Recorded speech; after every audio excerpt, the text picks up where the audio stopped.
gang! Pour la capsule d'aujourd'hui, j'ai envie de te parler de froid.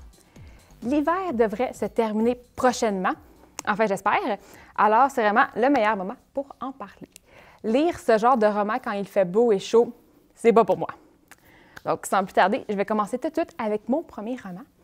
Les Sœurs Hiver, ça a été écrit par Jolane Chloé Bertrand et paru aux éditions 9 de l'École des loisirs en 2022.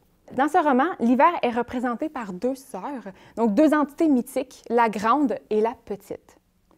Donc pendant très longtemps, il y avait deux hivers, donc la grande et la petite, et du jour au lendemain, sans aucune raison, la petite va disparaître. La grande va pendant 15 ans rechercher sa sœur sans jamais être capable de la trouver. Et sans la petite, pour contrer la force de la grande, les hivers vont devenir de plus en plus violents, dangereux et mortels.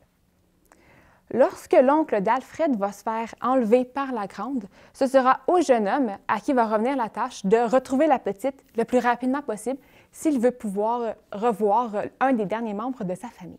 Le livre est assez court et se lit très bien durant une froide journée d'hiver.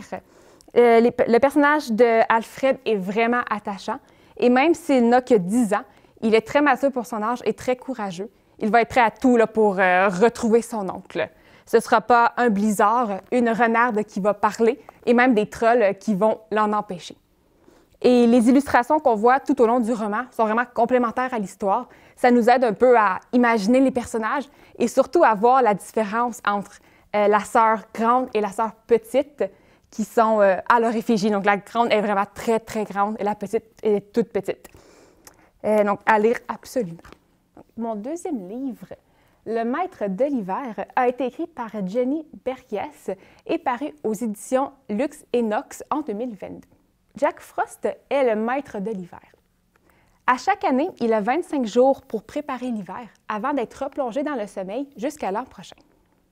Mathilde est une jeune humaine ordinaire, si ce n'est qu'elle est capable de voir Jack lorsque personne ne devrait. Donc Jack va rapidement être fasciné par cette jeune fille qui est capable de le voir. Et Mathilde va aussi être intriguée par le maître de l'hiver qui se promène en t-shirt et nu-pieds au beau milieu du mois de décembre. Donc les deux vont graviter l'un vers l'autre et même si le temps de Jack est compté, il ne peut pas arrêter de penser à Mathilde. Mathilde, dans l'histoire, elle est la troisième enfant d'une famille de 12. Et sa relation qu'elle a avec ses frères et sœurs, comparée à celle avec sa mère, est vraiment au cœur de l'histoire. Sa mère, si on veut, vit un moment difficile. Et elle s'occupe de moins en moins de ses enfants. Donc, c'est à Mathilde que revient la tâche de s'assurer que ses frères et sœurs sont nourris, sont lavés, que la maison est propre, même si Mathilde n'habite plus avec le reste de sa famille. Donc, elle va devoir jongler entre ses études, son travail et sa vie sociale pour trouver du temps pour s'occuper de sa famille. Donc, quand elle va rencontrer Jack Frost, ça va amener un vent de fraîcheur dans sa vie. Et c'est un vent qu'elle va vouloir agripper à deux mains et ne pas laisser partir. Terminons avec mon troisième livre, Les Chroniques de Sinis-sur-Mer, tome 1, Malamandère. C'est un livre qui a été écrit par Taylor Thomas et paru aux éditions du Seuil en 2020. Il s'agit du premier volume d'une série qui comprend pour l'instant 4 tomes et dont seulement les 3 premiers ont été traduits en français pour l'instant. Herbert Lemon, ou Herbie, est trouveur d'objets égarés de l'hôtel du Grand Nautilus.